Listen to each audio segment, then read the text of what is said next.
Hai semua, hari ini kita akan review model HP ZBook Firefly 14 G7 Mobile Workstation, model touchscreen.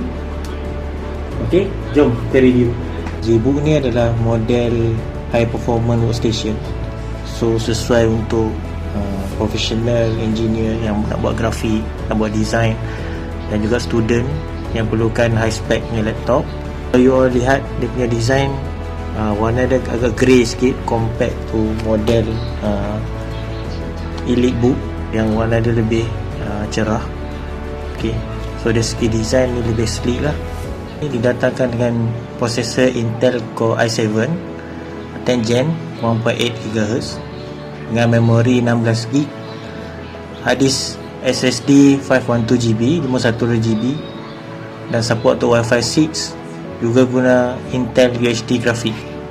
Okay, untuk screen size adalah 1920x1080 Full HD, touchscreen 14 inci, gunakan keyboard backlit, jadi kalau anda boleh type dalam gelap dan ada keluar cahaya lah dekat keyboard dia.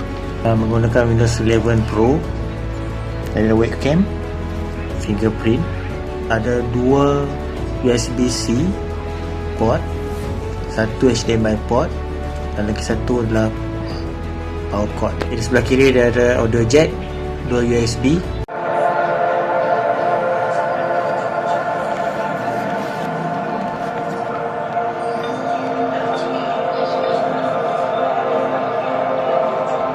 ZBook ni adalah model refurbished, jadi untuk setiap pembelian anda akan dapat waranti 3 bulan, wireless mouse, dan juga free bag. Ok, untuk siapa yang berminat untuk model high spec ZBook ni, harganya cuma 1900. Ok, anda boleh klik link di bawah ataupun komen. Alright, jumpa lagi.